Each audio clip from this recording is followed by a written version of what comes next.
All right, what's going on, guys? Today we're going to talk about all things anxious mind, how to overcome it, how to become more calm, how to live more from your body. We got John here asking the questions. We're about to go into detail. Let's go. Alan, I want to go back to your business days because those are always so fascinating. And I want to find out from you how you dealt with your anxious mind or your anxiety when you were at the height of stress in your businesses. Very poorly. Very poorly. For me, anxiety was I thought it was just a part of business. And I think at some level, there's an element where you are going to be anxious from time to time, especially if you're pushing your comfort zone, you're doing bigger things. But looking back on those pictures I have then, I always have like big black bags under my eyes. And it was this constant fight with not getting good sleep. A lot of that anxiety was fear of future things that never took place. It's like this fear of what could happen rather than what is actually happening. So ultimately, anxiety is just a lack of presence and also reality too. So if you were to go back to your younger self or to any of the younger entrepreneurs who are watching right now, what would you say to yourself? Yeah, and maybe not even younger too, because there's a lot that are older I interact with that are dealing with this. I think at the core of the anxiety is this idea of I'm not where I want to be yet. My business is not where I want it to be. My income, my financial security, all of that. And so the idea that like I'm going to be anxious until I get there is actually the frequency that prevents them from getting there. Because if you want to match the place you want to be, you have to be in that frequency of calmness, of being embodied, of being certain. And so anxiety still comes up. It will always still come up for us. But is it a constant living state? And if it is, it's going to be really hard for you to get where you want to be when you're operating through anxiety. Because just from a frequency match, an energetic match, you're never going to get to that place of calm by trying to get there by being anxious. And so how to actually move out of anxiety is moving your selected focus or where you're living from your mind into your body. And so two ways of doing that. Meditation, everyone talks about that. Everyone knows that. Deeper and longer meditations help you move in your body. But a second way is understanding and seeing through the illusion of your programming. And what do I mean by this is you're seeing through the bullshit excuses and lies that your ego is creating that is keeping you anxious. Like, I'm going to not be anxious when I make X amount of dollars a month. I'm going to not be anxious when I hire that next person. I'm going to not be anxious when I get the girlfriend, when my body looks a certain way. All of that is bullshit. And the sooner you can get into your programming and see through the bullshit, it helps clear it away and allows you to step deeper into presence. And so that's a really powerful way of doing it. It sounds like the programming is also very much related to relationship with yourself. And can you tell us about what your relationship with yourself was like when you were much more in your anxiety or in your anxious mind versus coming out of that, having changed your programming, what your relationship with yourself looked like afterwards? It all comes back to your relationship with self, because our mind is anxious because typically at the core of it is fear of where we might end up being. It's fear of not making money, fear of losing the business and people hating us, fear of living on the street and no one wants to be our friend. Almost every human fear comes back to one thing, and that's fear of not being accepted. That's fear of not being a part of the group. And so when we have a stronger relationship with self, we can have this energy where it's like, fuck it, I don't care what happens. I'm good, whatever. Maybe this business burns to the ground. Maybe I lose all my clients. Maybe I lose my girlfriend. Maybe I lose all of these things, but it doesn't matter at the end of the day because I know who I am. And that is the power of having a strong relationship with self, is that you can be by yourself. Everything can go away. A question I often ask guys is, who are you when the lights are off? Who are you when nothing is left? Who are you when the girl's gone, the business is gone, the money's gone, the body's gone, whatever? Who are you below it all? And if you know who you are, if you believe in that man, if you love that man, it will completely change the way you operate with less anxiety, more confidence, more certainty, and more power in your life. And men can actually go through a process of removing, in a way, these things to find who they are better. One of the things we do in the program is we give them selected exercises they have to do where they're essentially removing everything and figuring out who they are at the core. A lot of men seem to avoid finding out who they are because they're afraid that they may not like who they find.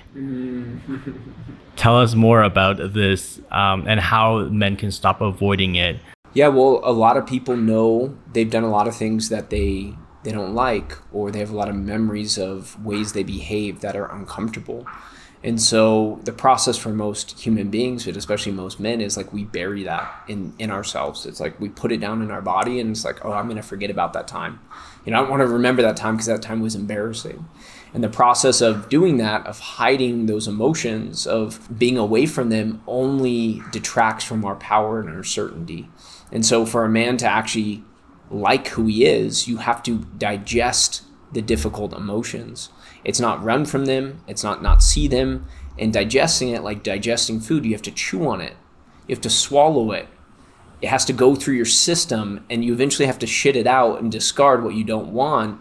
But that all happens through a process of chewing on it, sitting with it, understanding it, digesting it. The process is going to start at some point. And so it's important to start that process. Life will always give you an opportunity to meet yourself. For some, it's on their deathbed. For others, it's when they get cancer. For many men, it's when their wife leaves them and takes the kids. For other men, it's when their business is destroyed. But there's always a way that life gives you the opportunity to meet yourself. Absolutely. There seems to be a connection of the anxious mind with the anxious body.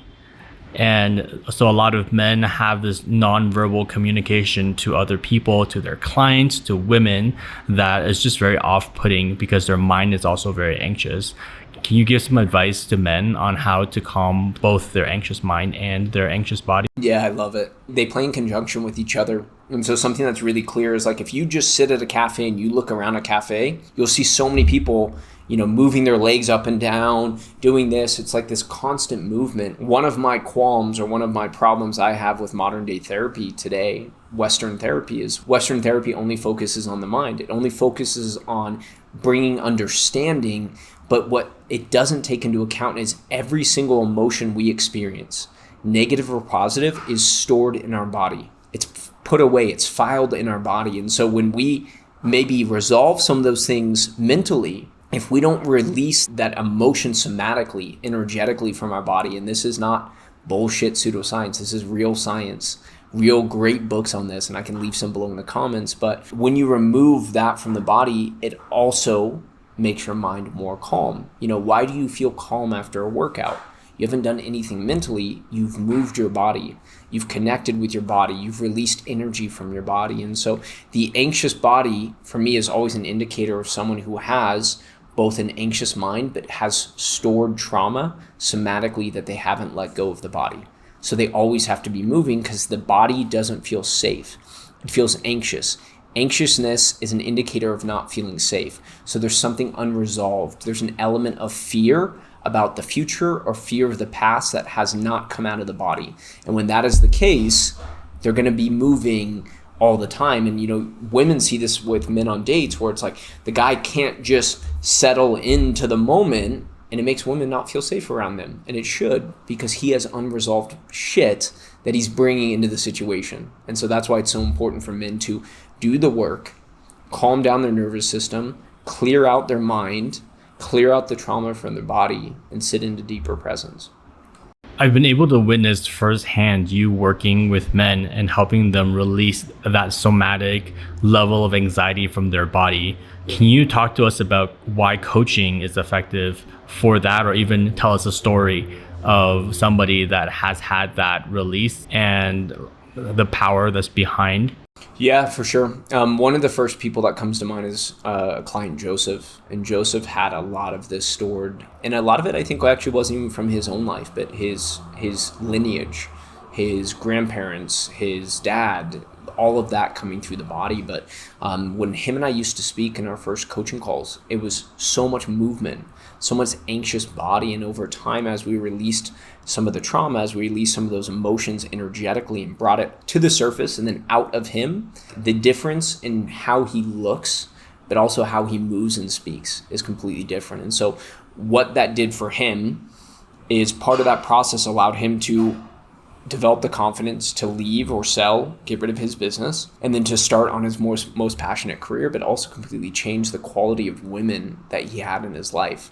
Like the women he had before to the women he has now. Like some of the girls that he's been dating over the last 6 months, I'm just like, wow, stunning women. That's been the biggest change I've seen for him personally, but it just depends on the person. You know, a lot of guys who have this problem are married, and their wife now feels safe around them. Their wife now can be more feminine. She feels more comfortable because he is more relaxed in his body, which allows her nervous system, her subconscious, to also become relaxed and to also sit in the deeper presence with him. For a lot of men, anxiety comes up at the thought of speaking to a client or speaking to a group of people. You seem to have mastered that. Have you always been really good at communication and speaking in front of a camera, speaking in front of a group of people? Or if you haven't, how did you master it? And what can people do to help their anxious mind when they need to speak to other people? Yeah. You know, it's funny. I love this question. First of all, no, I wasn't always good at it. But second of all, this goes back to the question on relationship with self, right? Because ultimately, when we're in fear in front of the camera, it's because I'm scared about what other people are going to think about me. How am I coming across, right? If you remove the camera and you tell someone to go speak to the wall, they can speak to the wall perfectly fine, but the camera is just a representation of knowing that other people are going to see it. And so it creates the pressure. And so to be better on camera, I still struggle with it myself, but to be better on camera is an element of just caring less about what other people think. And you can start to do that as you develop more confidence through reps, but still at the core of it is just expressing yourself and letting it go out to the world and not caring what they're going to think about it. And that all starts with relationship with self. You can't not care what other people think if you don't give yourself enough care. And this is one of the most powerful things about self-love that people don't understand, is that you need validation from other humans if you're not getting validation from yourself. Because as human beings, we all need validation. We all need to know we're doing well. It's not to remove all validation in our life. It's to understand that if I want to give less fucks about what other people think about me, I have to give more fucks to me. And this is the complete change when it comes to not caring about what people think and being a stronger, more independent human being, is giving more fucks to yourself so you can get less fucks from other people. On the topic of not caring about what other people think, a lot of entrepreneurs, kind of like what you were saying about when you were younger and you would catastrophize things. It would all be in your mind of being worried about things that would never even happen anyways. And so a lot of entrepreneurs are afraid to act because they're afraid of failure. They catastrophize and think the worst thing that could happen if they were to invest in this business, and they don't have the confidence because of all those thoughts. Yeah. And then they are in a paralysis. Mm-hmm.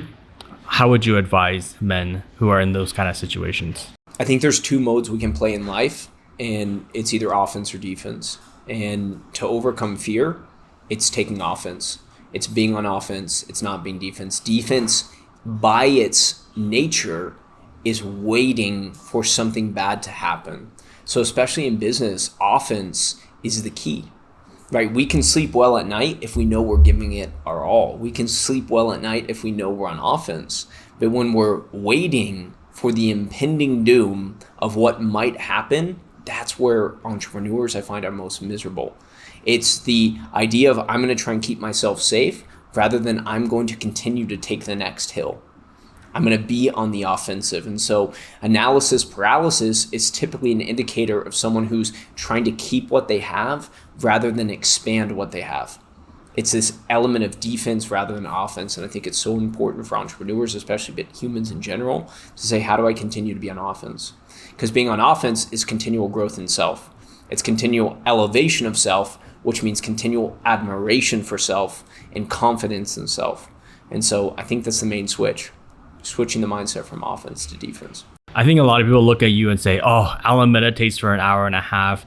Alan's so focused and disciplined, and yet they don't really know that you struggle sometimes with ADD. Yep. And so can you talk to us about maybe in your past how ADD has affected your confidence? Yep. And also now how you deal with ADD when it comes to really focusing and being present? Oh yeah, it's a constant struggle, Like it's a constant struggle to want to do different and new things. And I think a lot of it is like there's intuition, and then there's also like A.D.D energy, and it's understanding the difference between the two. And so most days when I wake up, it's a constant battle of, am I going to get done the routines and the habits I set for myself? And I have seasons of it. I have seasons where I'm great with it. I have seasons where I'm poor with it. And the seasons when I'm great with it, I feel the best because I'm executing on the things I know I need to do. In the seasons when I'm poor with it, it's like this, I'm in the head. Should I do it now? Should I do something different?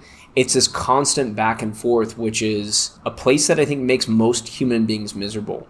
And I think the power of doing pretty much the exact same thing every day for the first 3 hours of your day completely changes your life, because you're no longer in the morning battle, the morning duel of, am I going to meditate when I said I'm going to meditate? Am I going to do the burpees when I said I'm going to do the burpees? Am I going to read when I said I'm going to read? Whatever it is, if you can win that battle in the morning, I find it so much easier to win it in the day. And so it's just about that first thing.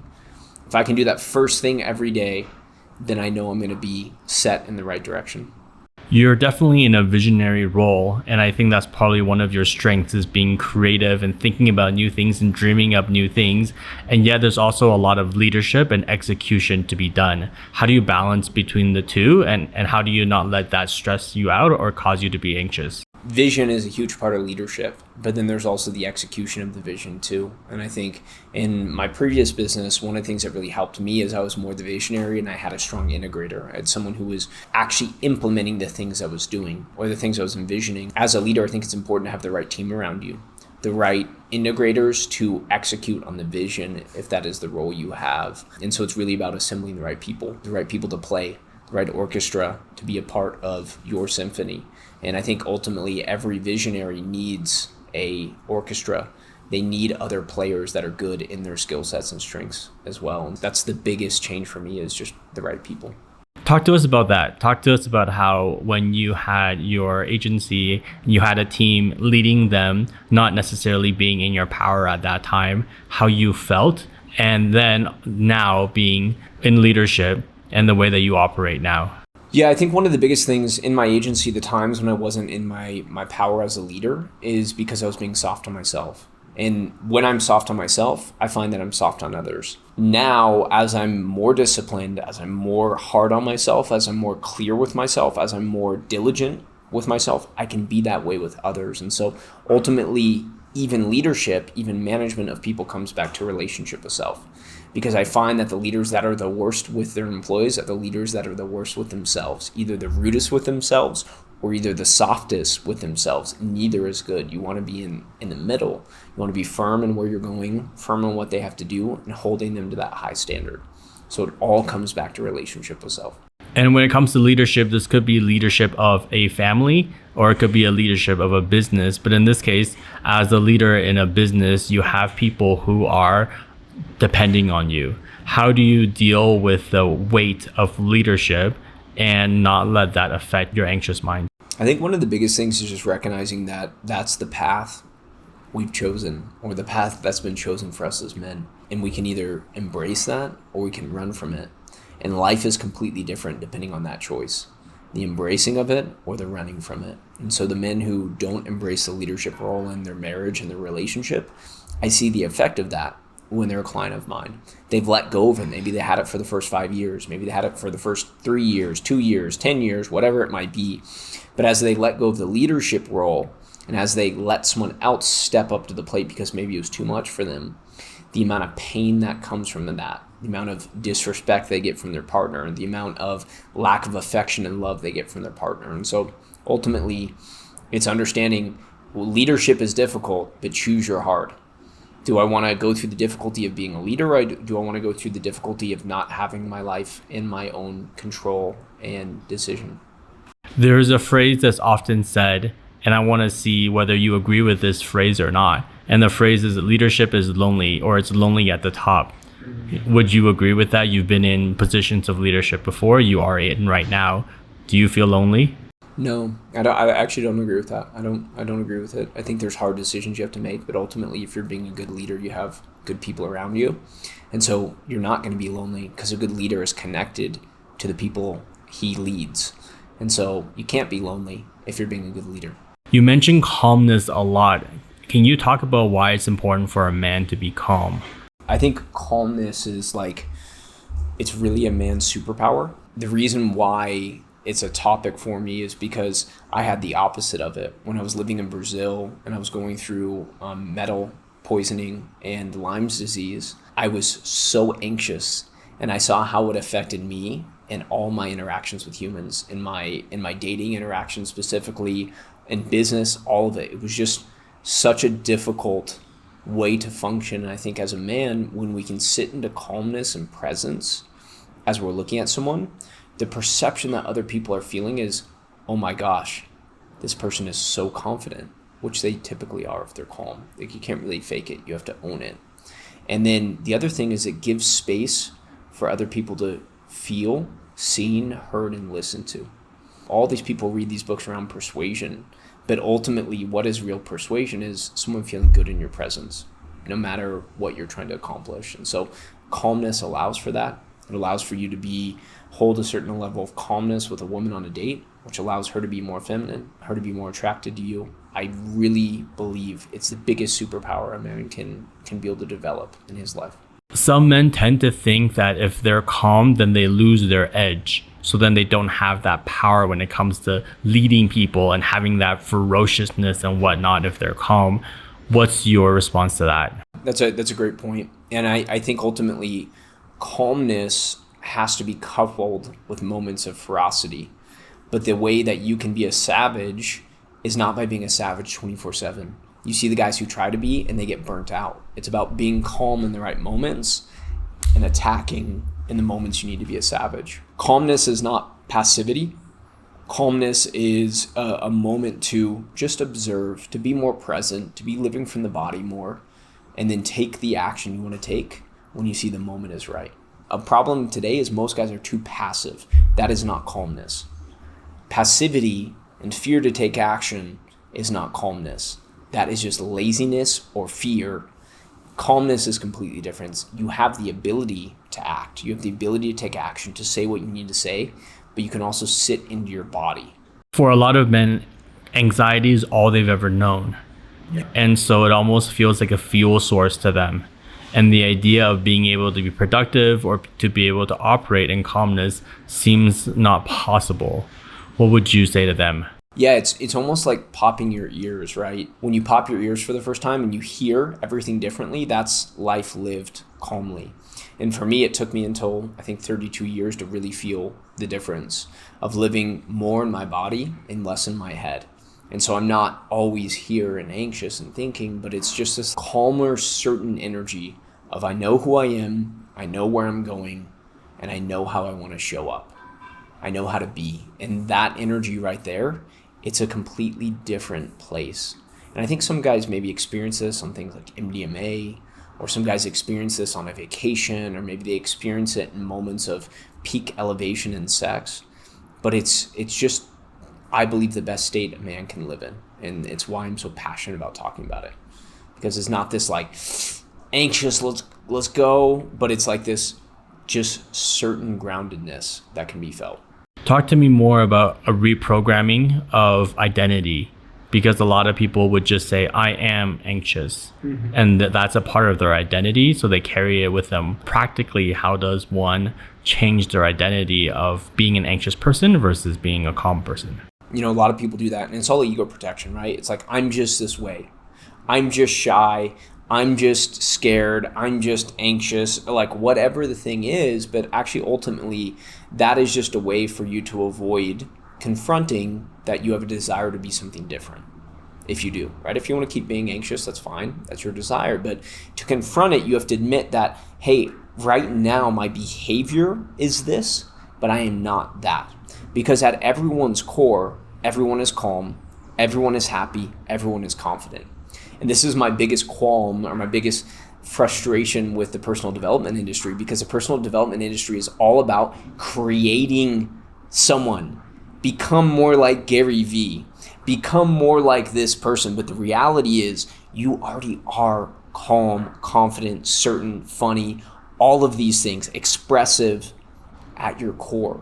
And so much of our journey is about cutting away the programming or the bullshit that keeps you from being calm. So what are the thoughts that are keeping you anxious, right? It is thoughts and beliefs that have been created, and now you identify with it, but it is not a reality. That is not the human natural state. That is not who you were at 2 years old, 3 years old. You became that because of certain experiences, traumas in the body, or certain beliefs. I'm not safe, therefore I need to be anxious to get myself to be safe. But actually, you can only be who you are in this exact present moment. On the topic of personal development, a lot of men think about who they want to be, and then that makes them anxious on how much work there is to be done to become that person. So it seems like a catch-22. Yeah, they're anxious because they see the gap between who they are today and who they want to be. And I think one of the biggest hacks for personal development is the mindset of, I am perfect today, only becoming more perfect tomorrow. And so I can have a vision of who I want to be, but you have to step into acceptance of who you are today, right? Because right now in this moment, in this exact moment, you cannot change who you are at all. And actually, you only live in the present moment. And so the more I keep the belief that like, I can't stand this guy, I want to be another guy, I'm always going to keep the anxiety, right? When I was overweight, I was thinking, man, well, one day when I get abs and I get a good looking body, I'm going to love that guy. And then I get abs and a body that's good looking. And then I say, one day when I have more muscle and I have more, and it's this constant cycle. And so the power of this is not to live from a fuel source of lack and not enoughness, but to live from a fuel source of excitement and enoughness. And the way you do that is by actually stepping into, I am perfect today, only becoming more perfect tomorrow. Meaning I am great as I am because I can't be any better, but I'm going to be better tomorrow. And I know that. I'm going to be better in 6 months and 12 months and 24 months. A lot of that is taking the time to look in the rearview mirror and say, how far have I come? And if you look in the rearview mirror and you look back 6 months, you go, man, I've actually got in worse shape. I've gotten less successful. I've gotten worse with women, whatever it might be. That's when you know you need to change your process, because your process should constantly be evolving you. And once your process is constantly evolving you, it can allow you to relax a little bit. Because right now you're scared because you're like, oh, if I keep on this pattern, I'm not going to be different. And that makes sense to have anxiety in that moment. But you can make the decision today that I'm perfect today, but here's my process. Here's a process that I know works. And I think this is where coaching is really impactful, because it allows the removal of anxiety to say, okay, I have a process that I know works. I have a process that hundreds of guys have gone through and they've transformed. I can trust the process. I can relax my anxiety. And now I can enjoy the process of getting better and better each day. But a big part of it is changing the mindset, not to like, I hate myself today, I'm going to love myself when. It's bullshit. It's conditional. It will never change. I have clients who make $2 million a month, and they're thinking that when they make $5 million a month, they're going to love themselves. It's bullshit. It's not real. Let's flip the script on men who are almost too comfortable with themselves, and they're like, why can't people just accept me for who I am? What would you say to them? You know, it's so funny because those are the men who they talk about being comfortable, but they're talking about it so much that they're not comfortable. They're trying to get people to accept them because they don't accept themselves. And so if they were actually truly comfortable and accepted themselves, they would be fine. But the reality for life, right? We are part animal and we're part angel. And I think that's what people don't remember. It's like we are of the world, right? And the Bible says, be in the world, but not of the world. And so there's an element of us that's an animal. We have that. A lot of our DNA is that. But there's also an element of us that's a higher being, that's connected to a higher source. For a lot of men who choose this, it's actually men who are just scared to be in the arena. They're scared to actually show up. And so it's better for them to say like, why don't people just accept me as I am? Not working hard, not giving my all, not actually contributing to society and the world, because we're not made for that. You know how rare it is for us to be here. 1 in like a 4 billion chance for us to have made it on earth. And that's why I believe that everyone has something unique to give. Everyone has a special thing to give. And so when people try and choose that path of least resistance and doing less and less, those are the people who are the least happy, because they're actually just fearful to be in the arena. They're fearful to give all they have. And there's nothing that makes a human being feel better than when they know they're on their edge, on their masculine edge. They're giving their gifts. They're really pushing themselves, and they're reaching as close as they can to their potential. And that's what we all really want. No matter what anyone says at the end of the day, we want to be able to reach or get close to our potential. Some men fear giving all that they have because they've majorly screwed up in the past. Whether it's losing a lot of money through trading, whether it is a gambling problem, whether it is infidelity, whether it's making a bad business decision and then having to lay off a ton of people. Yeah. And so they're in this state of perpetual fear from things that they've done in the past. What would you say to them? Yeah, there's a lot of people that are in that. And you know what's funny is the more I see that in clients and I dive in, at first they won't agree. But almost every one of those people who was in that situation, they didn't actually go all in. They went 80% in and they kept 20% back because they were fearful. And when I see that men have gone fully in, almost every one of those reached that success they wanted. But it's the men who went 80 or 90% in, they held 20 or 10% back in the tank. I went all the way for that girl, I completely went for her. No, you were still playing games. You were still letting fear hold the wheel. I went complete in my business. Did you really? Or did you have a little side job you were still working? Or were you already working on a plan B? And so a lot of guys are scared to go all in, but the universe rewards courage. The universe rewards when we do go all the way in. And oftentimes, in my experience coaching, every time I've seen a guy who's gone all the way in, maybe he didn't get the goal he wanted, but he got something else that was even better. A lot of men also experience anxiety because of what some people call an imposter syndrome. What's your response to that? Yeah, that means you're pushing your level. And that's actually a good sign. For a lot of people, it's like, oh, I feel like an imposter. You are, because you're doing something that's new. If you're playing piano for the first time in front of a group, you're going to feel like an imposter because you've never done it. And you should. And that's an indicator that you are doing the right things, that you are moving in the right direction, right? The first time I got on a coaching call, I felt like an imposter. The first time I sold a client to work with me in my digital marketing agency, I felt like an imposter. I'm tricking them. No, I'm not. I've been doing it for several years, but I was scared. So my body's like, you're a phony. Get out of here. Don't do this. That's a normal part of evolution and growth. And that is why courage is such an important part in our day-to-day actions as a man. One of the symptoms of anxiety seems to be self-sabotaging. And so a lot of men self-sabotage because they're very anxious. What practical advice do you have for them? Yeah, I want to talk about something regarding tension. A lot of men can't handle the tension of a situation. And so I'll tell you, I'll actually bring it to my own experience. The first time I went on a date with my girlfriend, she was the most beautiful girl I'd ever seen. And we were on the date and I didn't speak a word of Portuguese. She didn't speak a word of English. And I felt so uncomfortable in my body. I felt I wanted to impress her and I couldn't impress her. I felt I wanted to speak to her, but I couldn't do it yet. And so the overwhelming feeling I had of tension in my body was, let me leave and I'm going to contact her in a month when I know more Portuguese. Let me exit this situation because I don't want to screw it up because I'm scared.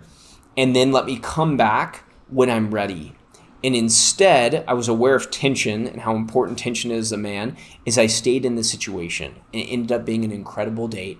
The first 2 hours were awkward, it was weird, it was uncomfortable, but I sat in the tension. And so most men, when they self-sabotage, is because they can't handle the tension in life. They can't handle not texting the girl. They can't handle going and doing the approach. That's tension. They can't handle pitching to their dream client. They can't handle what it would be like to go after that financial win they want that month with everything they have because they can't handle the tension of what if they don't get it. Tension just comes back to courage, overcoming fear, acting with courage. And the more a man can sit into tension, the more his wife can say everything she wants to say to him to try and piss him off, and the more he can handle, like a rubber band pulled back, the tension without letting go, the better that relationship is going to be. And it's across the board for life as a man. Becoming accustomed to tension, being able to sit into tension, being able to operate in high tension is really at the core a masculine, powerful man. The other side of anxiety seems to be an issue with self-worth and feeling unworthy either to be in a room with the other business people, or a lack of self-worth of different opportunities coming to them, or the woman that they really want to speak with. So they have a lot of anxiety. How would you address self-worth when it comes to anxiety? Great question. The anxiety around self-worth comes to how we may be perceived by other people. And so the question I always ask when I'm coaching someone, I said, who are you wanting to be accepted by? And, I had a perfect example. I had a client who went to a networking event, and he said, I was anxious as I came in. I was like, why were you anxious? Because I wanted other people to accept me. And I said, who did you really want acceptance from? And he's like, myself. I said, yeah. Ultimately, it all comes back to acceptance with self. And so if we can tell that inner child that's within us and say, hey, no matter how you do on this presentation, no matter how you do in this video, I'm going to accept you and love you. It can take away some of that tension. It can take away some of that anxiousness, and it can allow them to step into a greater place of confidence because you are accepting yourself. And ultimately, that's what we're really scared of. It's not being rejected by others. There's an element of that, but at the core, it comes back to us believing what they're rejecting to be true. He's not worthy. It's true. Now I'm really anxious. Now I really don't feel good. A lot of people talk about the inner child and dealing with that. Can you practically dive deeper on how to deal with anxiety and our inner child? Almost all anxiety comes from our inner child. It comes from an experience we had when we were younger. It comes from this idea of that part of us not feeling safe. And if we can actually give safety and comfort to that inner child, it completely changes our level of anxiety. And so when I have anxiety about finances or work, ultimately that anxiety is I'm fearful. The inner child is fearful. And so if I can speak to him, and I know it sounds crazy, but if you can actually have those conversations and connect with him and let him know that he's safe, like, hey, I got it. I got your back no matter what. This messes up. This all fades out. She dumps you. She rejects you. I still love you. I got your back. And if you can really sit into the truth of that situation, the inner child starts to calm down. And so much of our relationship with self and overcoming anxiety is about developing a connection with all of the different parts of ourselves. It's about seeing them all sitting at a boardroom table. Our child, our ego, our scared part, our calm part, our loving part, all these different parts of ourselves, and being able to bring them all into connection with self and support with self is a really powerful way to be able to develop better relationship with self and remove anxiety as a whole. I want to go into being afraid of being seen by others. You talk about this open kimono concept, and theoretically it sounds really good, except a lot of people are very anxious to be seen by other people. How can you help them get over what other people think of them? Yeah, I love the open kimono. It's one of the things that we do in my community. It's a moment for you to fully show exactly who you are to your community, to the other people you're in community with. And when a man can really do that, the deepest insecurities, the deepest fears, the deepest worries about what they're going to think about him, it creates such a powerful bond and connection between other people. That is our biggest fear at the core for human beings, is lack of acceptance first from self, but then really lack of acceptance from other people, unworthiness. And so if you can show yourself completely to other human beings and recognize and realize how similar we all are in our fears, our anxieties, our insecurities, it allows you to walk with so much power and confidence through life, because you know that you are accepted at the deepest level by yourself and by a small tribe of other people around you. Sometimes some men pedestalize women or some professional that they really look up to. And so there's a lot of anxiety when it comes to talking to that hero of theirs, or that new boss that they may really want to get a job from, or that woman that they really want to be in a relationship with that they think is a little bit out of their league. How would you help them? I think at the core for that is just a recognition of you don't need anything from them. You're good as you are. And I think a lot of times we pedestalize people because there's an element of like we want them to like us or we want something from them. And so it's recognizing and detaching from the need of receiving something from them and just enjoying them for who they are in their presence. I think that's the big change. Alan, what do you think a feminine woman wants from a man? I think at the deepest core, a feminine woman in relationship with a man wants psychological safety. And when I say psychological safety, what do I mean? I mean the ability to be herself and not be judged, to be able to open and express exactly who she is and be accepted and loved for that version. But the other part of psychological safety, and I think it's what's missed today, is a man who can hold boundaries with her. This will allow her to feel safe. He's not going to get run over by her. He's going to be able to put her in her place when she needs it. And most women who are real and true and honest, they know they're going to get emotional. And they need a man who cannot be reacting to all her emotions and pulled by all her emotions and destroyed by all of her emotions. And that's the ability to hold it down. Outside of that, he needs to be able to be a man who can navigate in the world strongly so she can feel safe with him, on his side, holding his arm. And I think these are the last 2 points that I made there are the ones that are missing in modern relationship today, is that men are not understanding the importance of the boundary, the leadership, the guidance, the groundedness that a woman needs, and then also the ability to show up powerfully in the world. A lot of men today that are more feminine or more emotional, they do really good at the first part, acceptance and love for her, which is so key. But those other 2 points are what men miss in relationship, and it's why so many relationships have issues today. And I know because it was what I had issues with, and I've seen client after client having the same issues. What would you say to men who think they need to have a modern approach to dating because it's 2023, when in reality, the traditional values of dating is what really gets them the woman they want? The modern approach, like dating is biological, it's evolutionary. And so the things that women wanted hundreds of years ago from a deep evolutionary point of attraction are the same things they want today. It hasn't changed. And so even though society is saying like, oh, you have to express all your emotions and you can cry in front of her and you can be overwhelmed and all of this stuff, you can do those things. You can express your emotions in front of your girl. You can cry in front of your girl. I do it. I've done it a lot. But you have to be a man that she feels safe with at a deeper psychological level, and that safety comes from him having strength.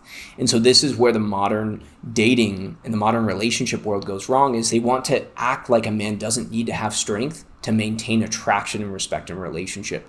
And it is complete bullshit. And it's the number one cause for relationship unhappiness today, is a man who doesn't know how to set those boundaries, be in his power, and show strength consistently in a modern relationship. On the flip side, what would you say to women on how they can attract a great man into their life? Ooh, I love this. I actually created a YouTube video on this, but I think it's so important. At the core, women need to understand what men want.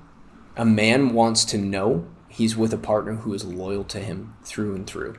And so if she is expressing and showing actions that show loyalty and then care and affection, so she's going to be there by his side no matter what. It's what every man dreams of. It's the Bonnie and Clyde. It's the girl who's ride or die. She's there through it all.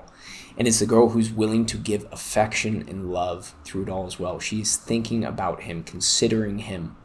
This right there, just for a woman to be considerate, loving, caring, and ride or die, that is like at the core for the masculine. That is what a man needs more than anything.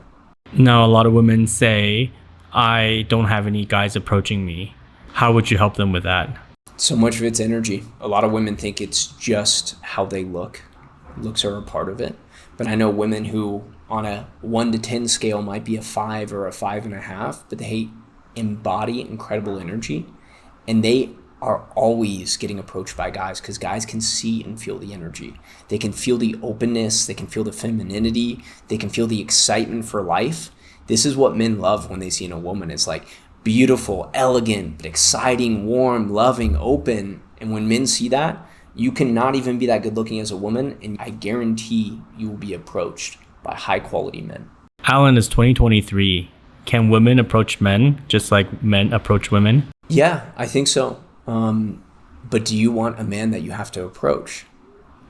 I think the subtle way is better for a woman. It's to look at him. It's to give him the open door for him to come. But ultimately it depends on what type of man you want. There's women who are naturally more masculine, and that's fine. And they might want a partner who's a little bit more feminine.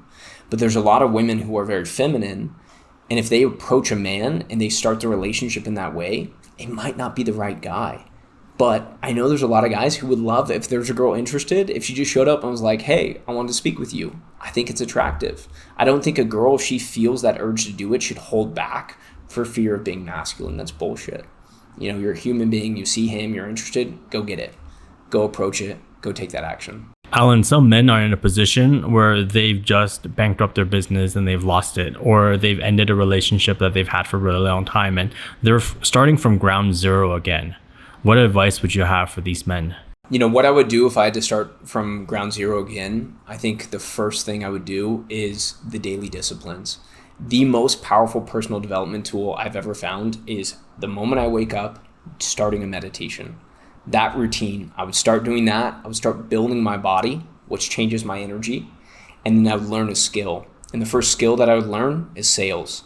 And the way I would get good at sales is not only studying sales, but I actually start going out and cold approaching women, because you learn about human dynamics. You learn about courage, which is the most important thing for a man to embody in his life across all pillars. So my personal development habits, training at the gym, learning sales skills, and doing cold approach. I think with those skills alone, in no time, you're going to be making great money. You're going to have a great woman by your side, and you're going to be feeling great about yourself.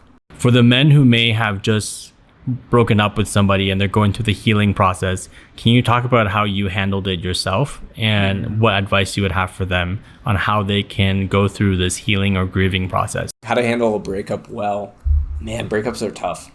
At the end of the day, it's hard. A lot of emotion, a lot of healing, a lot of sadness needs to leave. The loss of that person. For me, a lot of times in my life, I didn't handle breakups well. I found the next girl to be with or sleep with or parties or friends. But ultimately, at the end of the day, if you're going through a breakup, I think the most important thing is being by yourself and digesting the emotions, letting it all come up, letting it all process, letting it all come to the surface and feeling it all. This is the most important thing a man can do. Actually feel and process the emotions so he's in wholeness with himself as he moves forward. I know that's the most important thing, is actually just getting in wholeness with self. Feeling all the emotions. Don't distract yourself with friends. Don't distract yourself with other girls. Don't distract yourself with your business. Feel the emotions. It will pass. This too shall pass. If there was only one personal development habit that anybody could do, what would you advise them to do? Yeah, if I could only do one personal development habit in my life, it would be the moment I wake up doing 30 minutes of meditation at a minimum. That alone completely changes your day, calms your nervous system, allows you to be focused for the day, adds to more discipline as well, more willpower throughout the day. It's the one key habit, if I could give to anyone, it would be that. The moment you wake up, minimum 30-minute meditation, ideally an hour and a half. I know that might sound crazy, but it's important. And then that's it. Alan, you talk a lot about meditation. Can you walk us through your meditation and what you do during meditation? Yeah. So my meditation, a lot of people are really fighting the mind the whole time in the meditation. They're trying to get rid of thoughts. It's like this battle they're in. And so the meditation process actually becomes more anxiety producing than even relaxing. For me, the entire focus of my meditation, breath in, breath out. I can focus on the breath. Sometimes I'm not focused on the breath. Sometimes I'm thinking about the things I have to do that day. Sometimes I'm thinking about random ass shit. It doesn't matter. But the process is that continual breath. And eventually I want to move my awareness from my head into my body. So moving my awareness into my chest, my heart, my stomach, that's my only goal. Feeling my body as I do the meditation is a complete game changer for being able to be more present in meditation. Moving your awareness from the head into the body changes everything. Cool, guys. So that was the video today. We dove into a couple different topics, but the main part of that was overcoming anxiety, stepping into more presence and calmness. We're going to keep doing video series like this. If there's another topic you want me to go over, put a comment below. And as always, like this video, share it with a friend you need to share it with. Remember, a rising tide lifts all boats. The more other men around you who are up leveling, the higher your level is going to go as well. Share it with a friend. Thanks, guys. As always, let's go.